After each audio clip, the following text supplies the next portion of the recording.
Shri Sachidananda Sadhguru Sainath Maharaj key జై. శ్రీ నరసింహస్వామి చరిత్ర 3వ భాగము. భగవంతుని అనుగ్రహ విశేషము. గురువుతో ముఖాముఖి. అది 1936వ సంవత్సరము ఆగస్టు 29వ తేదీ శ్రావణ పూర్ణిమ, పవిత్ర ఉపాకర్మ దినము. సోదరులకు రక్షాబంధనము కట్టి సోదరీమణుల అభినందనలు తెలిపే పుణ్య దివసం. సాధారణంగా ఈ రోజున బ్రాహ్మణులు తమ పాత యజ్ఞోపవీతం విసర్జించి క్రొత్త యజ్ఞోపవీతం ధరిస్తారు. దేశమంతటా ఈ రోజును ఒక పండుగ వలె జరుపుకుంటారు. నరసింహస్వామీజీ ఆ రోజు తెల్లవారుజామున 4 గంటలకు నిద్రలేచి కొంత ఆలోచన ధోరణిలో ఉన్నారు. సేలములో తన కుటుంబంతో కలిసి ఆనందంగా గడిపిన రోజులను ఒకసారి గుర్తు చేసుకున్నారు. తరువాత 11 సంవత్సరాల పాటు పర్యటనలో గడిపినప్పటికీ ఆయనకు తనను నడిపించే గురువు దొరకలేదు. కలవరంతో ఉన్న ఆయన హృదయం శాంతించనూ లేదు. ఇక ఆయన తన జీవితం పట్ల నిరాశ నిస్పృహలకు లోనయ్యారు. ఇక శాశ్వతంగా ఉపాసిని మహారాజ్ ఆశ్రమాన్ని వదిలివేసి మద్రాసు తిరిగి వెళ్ళి తన జీవిత శేషాన్ని తన పెద్ద కొడుకైన వెంకటరామన్ కుటుంబంతో కలిసి గడపాలని నిశ్చయానికొచ్చారు. తనకు ఈ జన్మలో మనశ్శాంతి లభించే యోగం లేదని ఆయన దృఢంగా భావించారు. తాను మద్రాసు తిరిగి వెళ్ళిపోవాలనుకుంటున్న విషయం చెబితే ఉపాసిని మహారాజు ఒప్పుకోక తన నిర్ణయం మార్చుకునేటట్టు చేస్తారేమోనన్న భయంతో నరసింహస్వామీజీ దూరం నుంచే ఆయనకు నమస్కరించి మనసులోనే ఆయన అనుమతి కోరారు. నరసింహస్వామీజీ ఆశ్రమం నుంచి బయటకు వచ్చి ముందుకు సాగి అక్కడ ఉన్న శ్మశానం దాటి వెళ్తుండగా 6 అడుగుల పొడవు ఉన్న దృఢకాయుడైన పఠాన్ ఒకరు ఎదురు వచ్చి, "ఓ మద్రాసీ సాధు, ఎక్కడికి వెళ్తున్నావు?" అని అడిగారు. దానికి నరసింహస్వామి, "నేను ఆధ్యాత్మిక అన్వేషణలో కొన్ని సంవత్సరాలు పర్యటనలు చేశాను. ఇప్పుడు నేను నా ఊరు వెళ్ళిపోతున్నాను" అని జవాబిచ్చారు. ఆ పఠాన్ ఆయనతో, "నువ్వు ఎలాగూ వెనక్కి వెళ్ళిపోతున్నావు. వెళ్లే ముందు షిరిడీలో ఉన్న సాయిబాబా సమాధిని ఒకసారి దర్శించి వెళ్ళు. బహుశా నీకు ఆధ్యాత్మికంగా అది మేలు చెయ్యవచ్చు" అన్నారు. నరసింహస్వామికి ఆయనతో సంభాషణ కొంత విసుగు కలిగించటంతో ఆయన, "సాయిబాబా 18 సంవత్సరాల క్రితమే 1918లో మహాసమాధి చెందారు. ఆయన సమాధి దర్శనం నాకే విధంగానూ మేలు చెయ్యలేదు.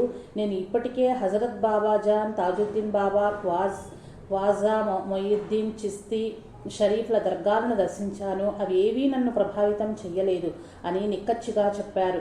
కానీ ఆ పఠాన్ అంత తొందరగా ఓటమిని అంగీకరించటానికి సిద్ధంగా లేరు. అందువల్ల ఆయన నరసింహస్వామితో, "నువ్వు ఒక్కసారి షిరిడీ వెళ్ళు. బాబా ఎప్పటికీ సజీవులై తన కార్యకలాపాలు కొనసాగిస్తున్నారు. నీ ఆధ్యాత్మిక పురోగతికి ఆయన తప్పకుండా సహాయపడగలరు" అని మరింతగా చెప్పారు. నరసింహస్వామి ఆ మొండి పఠాన్ బారి నుంచి ఏదో ఒక విధంగా తప్పించుకోవాలనే ఉద్దేశంతో సరేనని చెప్పి ఆ చోటు వదిలి వెళ్ళిపోయారు. నరసింహస్వామి ముందుగా తన ఆలోచన ప్రకారము చితలి రైల్వే స్టేషన్ వరకు నడిచి వెళ్ళి అక్కడి నుంచి మద్రాసు వెళ్ళటానికి రైలు ఎక్కుదామనుకున్నాడు. కానీ ఆ పఠాన్ అంత తీవ్రంగా బ్రతిమాలడంతో ఆయన తనకు తెలియకుండానే తన దారి మార్చుకుని షిరిడీ వైపు నడక సాగించారు. ఆయన పాదాలు సాకోరికి 7 కిలోమీటర్ల దూరంలో ఉన్న షిరిడీ వైపు అడుగులు వేయసాగాయి. నరసింహస్వామీజీ షిరిడీ చేరేసరికి ఉదయం 11 గంటలయింది. అప్పటికి అబ్దుల్లా బాబా వింజామరతో బాబా సమాధికి వీస్తూ ఉన్నారు. నరసింహస్వామి జీవితంలో సాయిబాబా సమాధి దర్శనము ఒక మరపురాని సంఘటనగా నిలిచిపోయింది.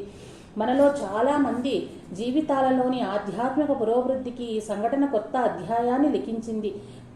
ఆయన మౌనంగా సమాధిని చూస్తూ నిలబడిపోయారు. అది ఆయన జీవితంలో అత్యంత ఆనందకరమైన క్షణము. 18 సంవత్సరాలుగా బాబా ఆధ్యాత్మిక ధనాగారాన్ని పదిలపరుస్తూ వచ్చారు. ఆయన తన అనుగ్రహానికి, ఆదరణకు అర్హుడైన భక్తుని కోసము ఇంతకాలంగా ఎదురు చూస్తూ ఉన్నారు. మహోజ్వలమైన అగ్నిశిఖ వలె సాయిబాబా నరసింహస్వామీజీ శరీరంలోని అణువును ఆలింగనం చేసుకున్నారు మానసికంగా. అలా ఆయనకు ఒక సరికొత్త జీవితాన్ని ప్రసాదించారు. ఇక నరసింహస్వామీజీ పాత శరీరము ఏమాత్రమో అస్తిత్వం లేకుండా పోయింది.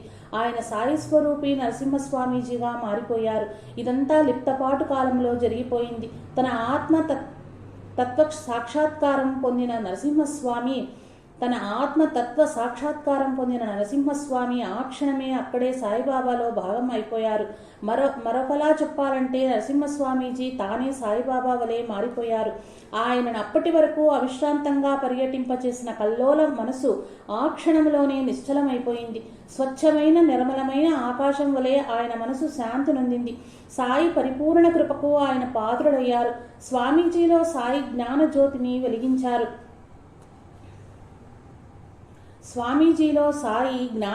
వెలిగించారు.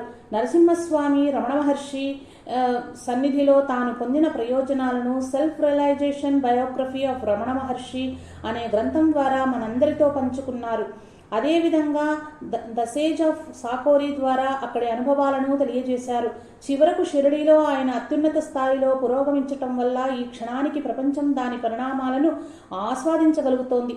అక్టోబర్ 1941లో కలకత్తాలో ఒక బహిరంగ సభలో స్వామీజీ, నా ఆధ్యాత్మిక ఆకలికి షిరిడీ చేరే వరకు ఆహారం దొరకలేదు.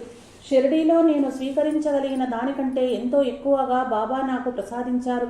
చివరకు నేను నా సద్గురువును కనుగొన్నాను. నేను సమర్థ సద్గురు సాయినాథ్ మహారాజ్ ఎల్లప్పుడూ అనుసంధానము కలిగి ఉంటాము అని తన షిరిడీ దర్శనానుభవాన్ని వివరించారు. సాయి ప్రచారంలో తొలి రోజులు. తనకు ఆత్మసాక్షాత్కారం కలిగిన తరువాత నరసింహస్వామి ఇక షిరిడీ వదిలి వెళ్లాలనుకోలేదు. ఒక చోట ఆయన ఇలా అన్నారు, చివరికి నేను నా గురుదేవులను చేరుకోగలిగాను. నా సద్గురువు నాకు లభించారు. ఆయన గొప్పతనము అంతులేని ఆయన ఆధ్యాత్మిక శక్తిని నేను మాటలలో వర్ణించలేను. ఆయన నాకు అవధులు లేని విశ్వాసాన్ని ప్రసాదించి అన్నింటిలో నన్ను పరిపూర్ణని చేశారు.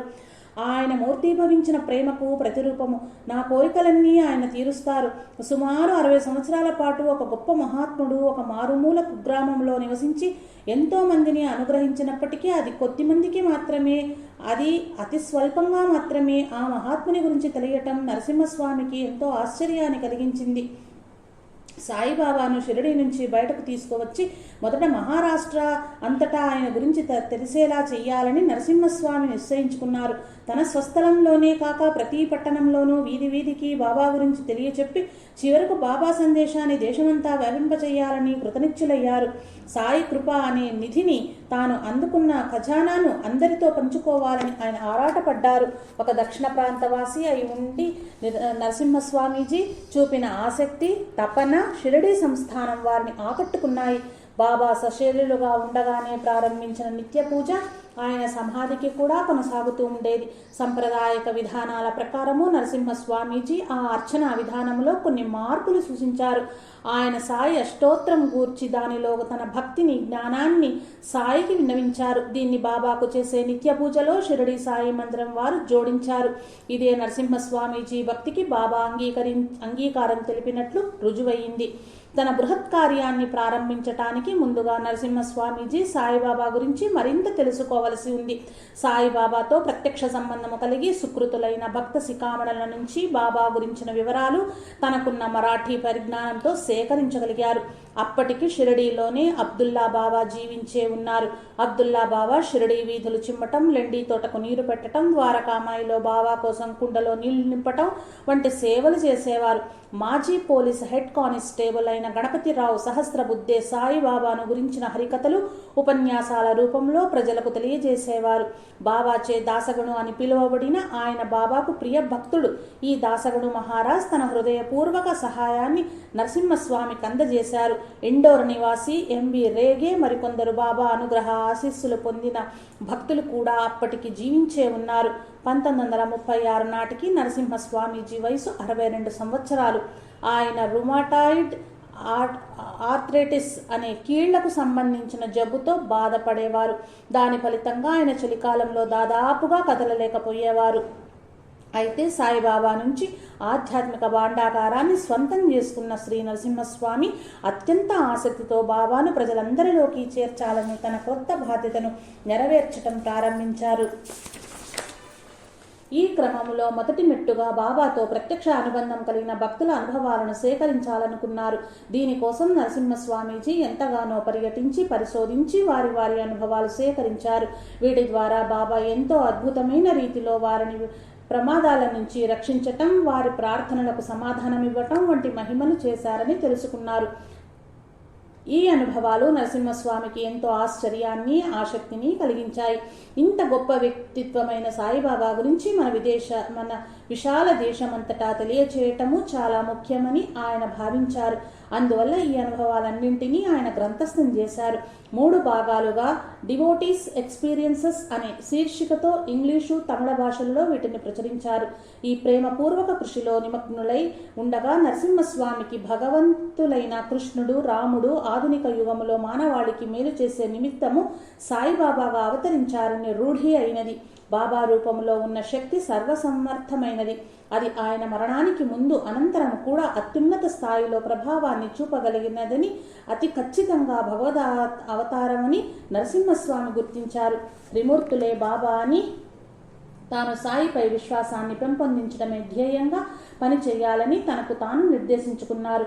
సాయిబాబా జీవిత చరిత్ర గ్రంథం ఏదైనా లభిస్తుందేమోనని నరసింహస్వామీజీ ప్రయత్నించారు. మరాఠీలో అప్పటికే దాసగణు మహారాజు శ్రీ సాయిలీలామృతం రచించి ఉన్నారు.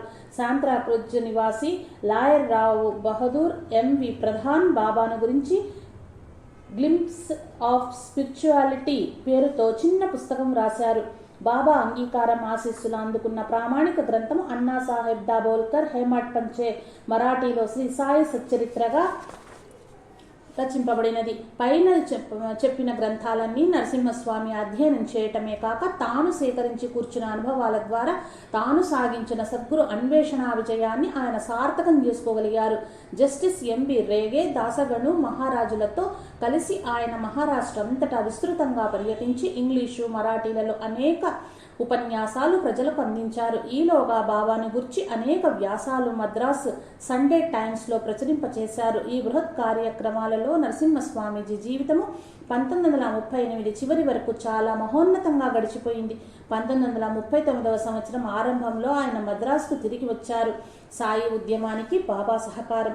బాబా గురించిన వివరాలు సేకరించటం అంత సులువుగా పూర్తి అయ్యే పని కాదు. చాలా వరకు వివరాలు తెలియకపోవటమే కాక సరైన వివరాలు తెలపగలవారు లభించడం కూడా కష్టమే. ద సేజ్ ఆఫ్ సాకోరి అనే గ్రంథం 97వ పేజీలో నరసింహస్వామి చెప్పినట్లు భక్తులు తమ గురువుల శక్తులను, మహిమలను పూర్తి స్థాయిలో గమనించలేరు. కొందరు భక్తులు కొన్ని విషయాలు పెద్దవి చేసి చెప్పటము, కొన్ని విషయాలు మరుగుపరిచే ప్రయత్నము, అద్భుతాలు అనిపించే వాటిని దాచటము, కొన్ని విషయాలకు శాస్త్రీయ ఆధారాలు వెతకటము వంటి వాటి వలన వివరాలు సేకరించినా అవి పూర్తి వాస్తవమేనని నిర్ధారించటం చాలా కష్టం. భక్తులు ఇతరుల నుంచి వీలైనన్ని వివరాలు సేకరించటం పూర్తి అయిన తరువాత వాటిని కూర్చటంలో అనవసరమైనవి తొలగించటమే కాక సేకరించిన అమూల్య వివరాలు ఒక క్రమ పద్ధతిలో కూర్చాలి. ఏ విధమైన అనుమానాలకు ఆస్కారం లేని విధంగా తీవ్ర పరిశోధన చేసి ప్రజలందరికీ ఆమోదయోగ్యమైన రీతిలో ఉండేలా కూర్చగలగాలి. నరసింహస్వామీజీచే వ్రాయబడిన రమణ మహర్షి, ఉపాసనీ మహారాజ్, సాయిబాబాల జీవిత చరిత్రలు అనేక బాబా భక్తుల వివరాలు చదివిన వారికి మాత్రమే వాటి వెనుక స్వామి ఎంత తీవ్రమైన కృషి సలిపారో, శాస్త్రీయమైన ఆధారాలను కూడా ఎంత కష్టపడి సేకరించారో అర్థమవుతుంది. నరసింహస్వామీజీ చేపట్టిన కార్యక్రమం వంటి బృహత్ ప్రణాళిక సఫలం కావాలంటే కేవలం దైవానుగ్రహం ఉన్న వాళ్ళు మాత్రమే సాధించగలరు. అంతులేని ఓరిమి, అచంచల విశ్వాసం లేకపోతే అది సాధ్యమయ్యేదే కాదు. నరసింహస్వామి స్వయంగా ఒకసారి ఇలా చెప్పారు: బాబాతో ప్రత్యక్ష సంబంధం ఉన్న భక్తుల వద్ద అనుభవాలు సేకరించడానికి నాకు అనేక మంది ఆహ్వానాలు పంపారు. అలాంటి ఒక సందర్భంలో నేను పూణే వెళ్ళినప్పుడు నేను రాస్నే వారి కుటుంబాన్ని కలుసుకున్నాను. నేను వారి అనుభవాలు రాసుకుంటూ ఉండగా గ్వాలియర్కు చెందిన జస్టిస్ పిఆర్ అవస్థి గారి కుమారులైన శ్రీ నారాయణ్ పురుషోత్తం అవస్థి గారు వచ్చి తన తండ్రి గారి వద్దకు నన్ను తీసుకుని వెళ్లారు. ఆయన బాబాకు గొప్ప భక్తులు. నా లక్ష్యం గురించి తెలుసుకున్న క్షణంలో జస్టిస్ శ్రీ పిఆర్ అవస్థి గారు అత్యంత ఆనందం పొందారు. ఆ పరిశుద్ధాత్ములు ఒక అతి సన్నిహిత మిత్రుని వలె నన్ను ఎంతగానో ఆదరించారు. తన అనుభవాలన్నీ నాకు వివరించారు. ఆయన సుమారు 60 మంది బాబాతో, ఆయన మహాత్ములతో అనుబంధం కలిగిన భక్తులను నన్ను పరిచయం చేశారు. వీరిలో చాలామంది భక్తులకు ఇంగ్లీష్ రాదు, కేవలం మరాఠీ మాత్రమే తెలుసు. అప్పటికి నాకు మరాఠీ భాష తెలియదు. అయితే జస్టిస్ పిఆర్ అవస్థి గారి మరాఠీ, ఇంగ్లీషు పరిజ్ఞానం నాకెంతో సహాయపడి బాబా లీలలు సేకరించాలనే నా ఉత్సాహాన్ని మరింతగా ప్రభావితం చేయగలిగారు. బాబా గురించిన వివరాలు కూర్చటంలోనూ ముద్రించటంలోనూ కూడా అది నాకు ఎంతో సహకరించింది. మొట్టమొదటి నుంచి నేను లీలను అవి లభించిన రీతిని బట్టి వాటి విశ్వసనీయతను క్షుణ్ణంగా పరిశీలించి వాటి బలాబలాలను అనుసరించి కూర్చాలనే ఉద్దేశం కలిగి ఉండేవాడిని. వివిధ కోణాలలో నాకు లభించిన వివరాలు పరీక్షించేవాడిని. ఈ విధంగా తయారు చేయబడిన బాబా జీవిత చరిత్ర దేశమంతటిలోనూ ఇంకా విస్తారంగానూ ఉన్న సాధన తత్పరులైన సాయి భక్తులకు మేలు చేసేదిగా ఉండాలని నేను తపన పడేవాడిని. జస్టిస్ పిఆర్ అవస్థీ గారి అమూల్య సహకారంతో ఈ బృహత్ కార్యంలో నేను అనేక మాసాలు పనిచేశాను. శ్రీ హేమట్ పంత్ వ్రాసిన శ్రీ సాయి సచ్చరిత్ర, శ్రీ సాయి లీలామాసిక్ వంటి మరాఠీ పత్రికలలోని వివరాలను శ్రీ అవస్థీ గారు నాకు విశ్లేషించి చెప్పేవారు. ఈ విధంగా ఆయన సుమారు సంవత్సరం పాటు నాకు ఎంతో సహాయం అందించారు. ఆయన ఎంత గొప్పగా సహకరించారంటే ఈ సంవత్సరం పూర్తి అయ్యేసరికి నేను మరాఠీ పుస్తకాలు స్వయంగా చదివి అనువదించగలిగేవాడిని, ఎవరి సహాయం లేకుండానే. అప్పుడప్పుడు నిఘంటువు మాత్రం ఉపయోగించవలసి వచ్చేది. బాబా తన కృపను నాపై వర్షింప చేస్తున్నారనడానికి ఇదే గొప్ప నిదర్శనము. అంతేకాక నేను ఈ పనిలో నిమగ్నమై ఉన్న కాలంలో అనేక సందర్భాలలో కూడా ఆయన విశేష అనుగ్రహం ప్రస్ఫుటంగా వ్యక్తమయ్యేది. సాధకులకు ఎదురయ్యే ఆధ్యాత్మిక అనుభవాలు గురువు లేదా భగవంతుడు వారికి అనుగ్రహించే ప్రత్యేక నిదర్శనాలు వారి ఆత్మ లోతులను సృజించేవిగా ఉంటాయి. అవి పూర్తిగా వ్యక్తిగతమైనవి. వాటిలో చాలా వరకు ఎంతో నిగూఢమైనవి ఉండి ఇతరులతో, ముఖ్యంగా క్రొత్త వారితో పంచుకోవటానికి వీలు లేనివిగా ఉంటాయి. అయితే చాలా కొద్ది మంది తప్ప మేము కలిసిన బాబా భక్తులంతా వారి వారి ప్రత్యేక అనుభవాలు అతి స్వల్పకాలంలోనే మాతో పంచుకోవటానికి సిద్ధపడి ఆ రహస్యాలను మాకు వెల్లడి చేశారు. జస్టిస్ శ్రీ అవస్థీ గారి సన్నిహిత స్నేహితులైన ఒక పబ్లిక్ ప్రాసిక్యూటర్ గారు నాకు పరిచయం చేయబడిన కొద్ది నిమిషాలలోనే తన గురించి, తన వ్యక్తిగత అనుభవాల గురించి అప్పటి వరకు తన స్నేహితులైన అవస్థీ గారికి కూడా తెలియచేయని రహస్య విషయాలను నాతో ఆనందంగా పంచుకున్నారు. నేను ఈ అంశాలన్నింటినీ టైప్ చేసి ఆ కాగితాలను నా స్నేహితుడైన శ్రీ గి బి డాటర్ ఠానే వారి వద్దకు ఉంచాను.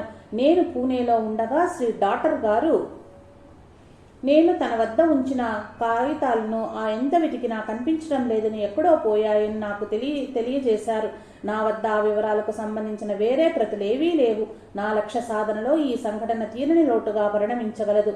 కానీ బాబా యందు పరిపూర్ణ విశ్వాసాన్ని ఉంచి అవి తిరిగి దొరకాలని ఆయనను ప్రార్థించి నేను వెంటనే థానే వెళ్ళిపోయాను. శ్రీ డాటర్ గారి ఇంటికి వెళ్ళి నేను మునుపు ఆ కాగితాలు పెట్టిన టేబుల్ వద్దకు వెళ్ళాను. 1-2 నిమిషాలలో నేను ఆయన లీగల్ కాగితాలలో ఒక కట్ట మీద చేయి పెట్టి అది తీసి చూడగానే అవే నేను పోగొట్టుకున్నాననుకున్న అమూల్యమైన కాగితాలు. మహారాష్ట్ర సంప్రదాయానికి, ప్రజలకు, భాషకు పూర్తిగా క్రొత్త వాడినై నేను సేకరించిన వివరాలు సరైనవి, విశ్వసనీయమైనవి అని ఎలా నమ్మటం? ఈ విషయమై అనేక మంది భక్తులు తప్పుడు అనుభవాలు, నిరాధారమైన సంఘటనలు సేకరించవద్దని నన్ను హెచ్చరించారు. కానీ నాకు తెలిసిందల్లా ఒకే ఒక్క ఉపకరణం, సాయిబాబా. ఆయనే నన్ను నడిపిస్తున్నప్పుడు నా పవిత్రమైన సేకరణలో లోపాలు తలెత్తకుండా ఆయనే చుచ్చుకుంటారు. దాదాపు 2 సందర్భాల్లో నేను వివరాలు అంగీకరించవద్దని ఊహించని వింతైన హెచ్చరికలు అందుకున్నాను. దాని వలన కొన్ని వివరాలు పూర్తిగాను, కొన్ని పాక్షికంగాను వదిలిపెట్టాను. నేను చేయదలుచుకున్న బాబా జీవిత చరిత్ర గ్రంథ ప్రచురణకు బాబా ఎంతగానో సహకరిస్తూ నాకు ఎదురయ్యే అడ్డంకులను తొలగిస్తున్నారన్న విషయము నాకే కాక నా బొంబాయి స్నేహితులకు కూడా స్పష్టంగా అర్థమైంది. సుమారు 15 వాంగ్మూలాలు లభించిన తరువాత నేను వాటిలో కొన్ని భాగాలను ఇంగ్లీషులో సండే టైమ్స్ అనే మద్రాసు పత్రికలో ప్రచురింపచేయటం ప్రారంభించాను. 1937లో ఈ వివరాలు 30-40 పత్రిక సంచికలలో దర్శనమిచ్చాయి. ఆ పత్రికకు 20,000 సర్క్యులేషన్ ఉండటంతో భారతదేశం మొత్తం మీద ప్రజలలో సాయిబాబాను గురించి ఆసక్తిని రేకెత్తించటం అనే ప్రారంభ దశ చాలా ఉత్తమంగా సఫలమైంది. ఈ ప్రచారం మరిన్ని సత్ఫలితాన్నిచ్చింది.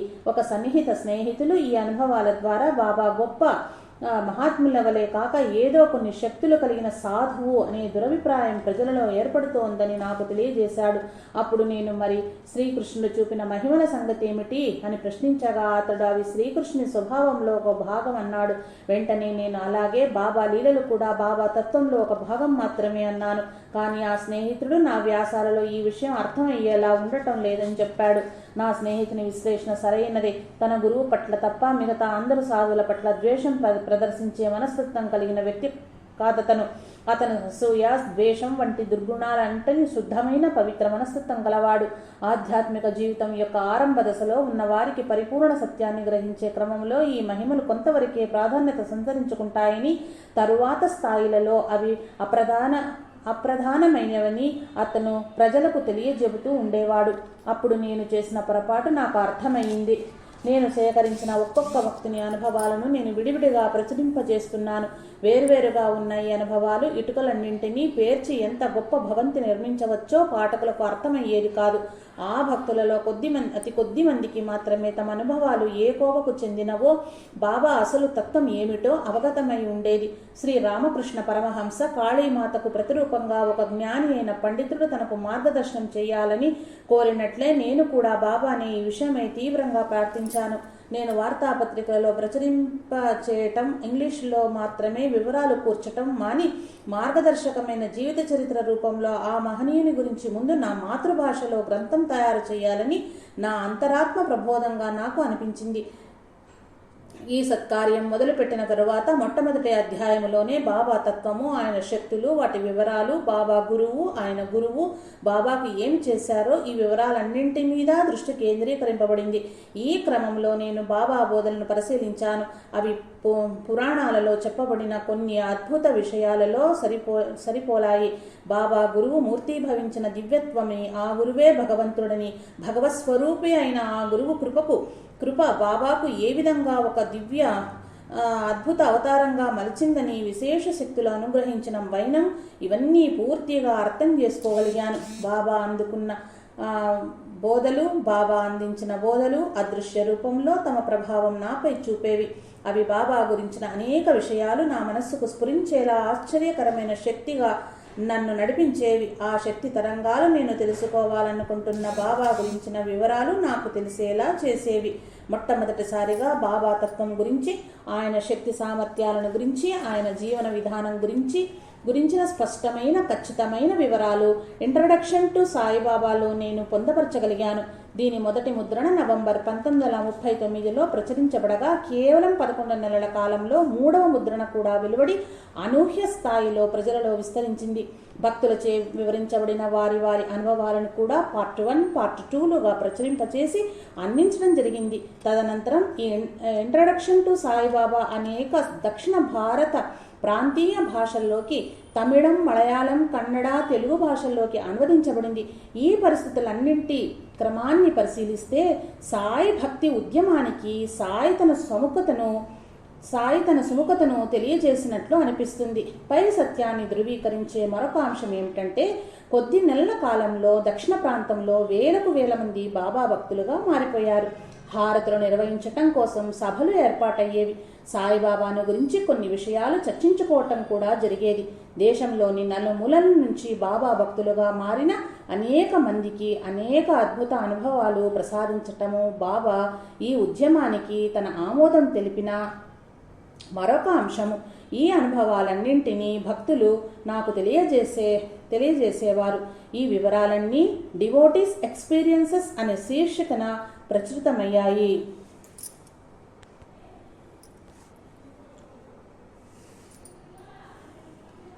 గురువు అనుగ్రహము ప్రతీక్షణము అవసరం. గురుకృప లభించినప్పుడే సూర్యకిరణాలు సోకిన కమలం వలె మనస్సు ఎంతో అద్భుతంగా వికసిస్తుంది. అప్పుడు ఆ భక్తునికి ప్రపంచమంతా తనదిగా భావన కలుగుతుంది. దీనికి అనుగుణంగా అతని నడవడిని